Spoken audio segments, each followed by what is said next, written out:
The Barbie movie Blu-ray just came out, and it's making all the little girls and boys in the land all reminiscent of better, slightly less violent times. 4 months ago. I'm going to break down all the major story beats in the Barbie movie one by one and see how closely it hit Blake Snyders' roadmap for a great film. As you can probably imagine, there are spoilers in this video for the Barbie movie. Before we get started though, please hit the subscribe button because I'm desperate for attention. The opening image is a take on the glorious opening to 2001: A Space Odyssey, where we see a bunch of apes monkeying around on some rocks to introduce the audience to the theme of mankind's journey and evolution. But this time it's the journey and evolution of women throughout human history, with stereotypical Barbie, the Barbiest of Barbies, Barbie Prime, is acting as the monolith that sends signals attracting attention from other worlds. Thankfully, they made this scene only 2 minutes long instead of the over 10-minute long runtime of A Space Odyssey's opening. The setup establishes Barbie as an all-powerful, omnipotent being that floats down from her cotton candy house with very concerning structural integrity. Barbie Land is a matriarchal society where women, the Barbies, hold many important jobs such as politicians and doctors, and the Kens just play beach volleyball. Of course, this is the nod to the many of the tropes and stereotypical gender roles that exist when it comes to work and where people are meant to belong in society. During one of their seemingly endless nightly dance parties, Barbie Prime has a sudden existential crisis. From then on, things start to go south for Barbie,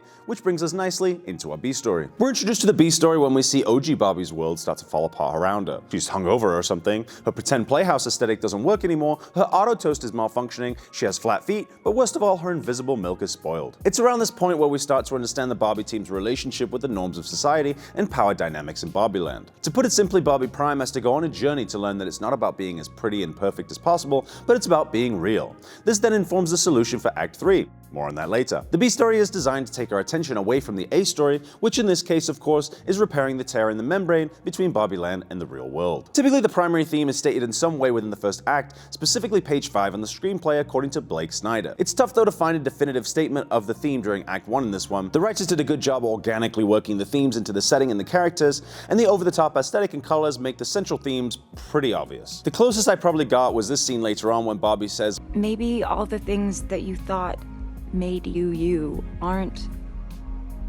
really you." This might be reaching, but my theory would check out if true. Barbie relies on her outfits, perfect hair, and can-do attitude to define her character at the start, whereas the Kens rely on recognition from the Barbies to feel complete. Kens later on getting that validation from their fur coats, bandanas, and stupid boy toys. Even the Mattel executives learn throughout the journey that money and power over Barbie isn't what defines them. Let me know in the comments if you have a better idea. Barbie then has to find Weird Barbie to try to figure out why this is happening to her. She discovers that there's a tear in the barrier between Barbie Land and the dystopian nightmare that is the real world, and she has to go and find out why, as it's connected to her world and her worldview falling apart. This is the moment that changes everything for Barbie Prime and forces her to make a choice. Barbie Prime denies what Weird Barbie is saying and refuses to go. We have a red pill, blue pill moment where Barbie has to decide whether to go on the journey or stick her head in the sand and accept her new fate. She initially chooses to stay, but Weird Barbie is adamant Barbie needs to go on this quest of self-discovery. Barbie agrees after seeing cellulite appear on her leg, yet another nod to Barbie's current worldview, not wanting to embrace the imperfections that come with being a real person. Debate is the story beat that adds weight to the journey and our main character's progression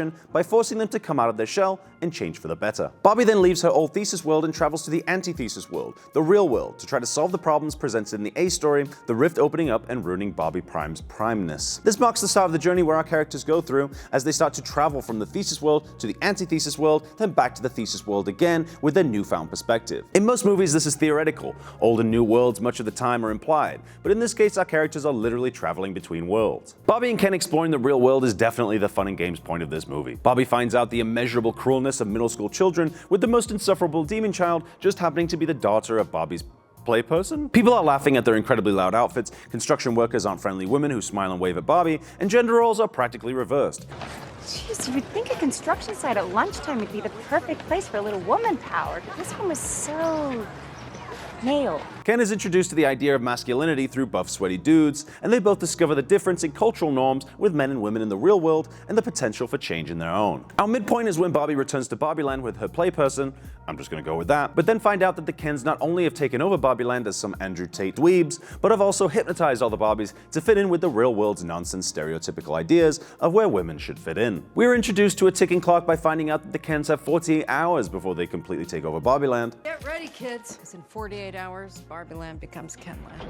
Ticking clocks are introduced to add tension to a story and force our main characters to think on their feet in order to solve the problem. This in turn raises the stakes, which is crucial at the midpoint to keep the audience interested. We also have a false defeat when Barbie is rejected by Ken and loses her dream house. The roles have been reversed, and the Kens have replaced the need for Barbie's attention with the need to feel as masculine as possible, and this is how he thinks he will find his own self-worth. We find out how deep the hypnotism goes with the Barbie team, and that the Kens are slowly seeping into every aspect of Barbie life. Even Weird Barbie's weird palace. Most of the time, bad guys close in as a metaphor for the character's problems generally getting worse or more difficult to solve. But in this case, we have bad guys quite literally closing in, with the Mattel executives making the journey over to Barbie Land, and the Kens slowly taking over Barbie Land with their hyper-masculine bullshit. Barbie Prime is getting more and more depressed at her current situation, and she feels her grasp on her old self and her old thesis world start to slip away. Barbie's playperson and her demon child daughter find Barbie laid face down on the floor with gasp, no makeup. Barbie breaks down. Not only has she lost her home, her dignity, and her way of life, but worst of all, she doesn't feel pretty anymore. Everything is crashing down around Barbie Prime, and there seems to be no way out. This is the moment of reflection for our characters after the world falls apart. This beat can last a few seconds or even a few minutes, but it's the point in the story where we experience the aftermath of all is lost.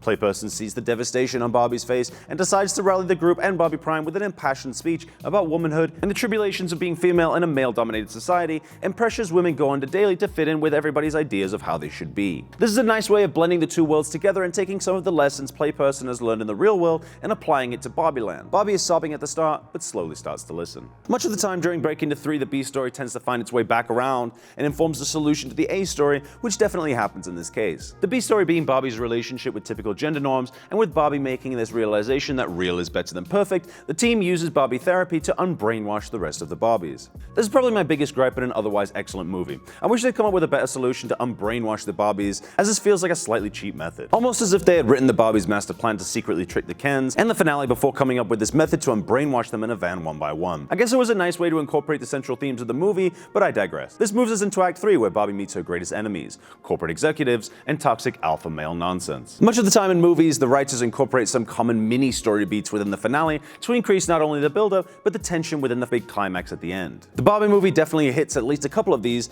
gathering the team at a Hightower surprise. The Barbies create a master plan and gather the team to have the BS alpha male Kens get jealous of each other, setting them into a childish, insecure rage. I gotta say, I appreciate the filmmaker's accuracy on this one. They eventually find the power of unity through song, only to discover the Barbies and Alan have taken over Barbie Land once again. In a light Hightower surprise, the Mattel execs show up with a new supportive vision, but make the assumption that Barbie Prime's story ends with her simply being in love with Ken, which isn't the case. This is massively simplifying Prime's character at this point in the story, as she's clearly learned through her journey that being a real woman is much more complicated than simply being defined by her love for a man. Prime still doesn't know who she is, which prompts Ruth Handler's character to arrive and show Barbie visions of the evolution and achievements of women, what it means to be a woman, whether that's through happiness, sadness, insecurity, youth, or old age. Every woman is Barbie no matter who you are, because it's about being a genuine person and not a caricature of what someone else wants you to be. After Barbie's visions, we end up back in LA, where Barbie is now part of the real world. No makeup, no fancy dress. She isn't perfect Barbie Prime anymore, she's evolved into Barbara, who finds herself at the one place stereotypical Barbie Prime would never go, the gynecologist. This is a reflection of the opening image with all the little girls looking up at Barbie as a symbol of feminine perfection, whereas now we have the total opposite, someone who is down to earth and accepts her insecurities. Thanks for watching, let me know what movie you'd like me to do next, subscribe for more Storybeat breakdowns, and I'll see you next time.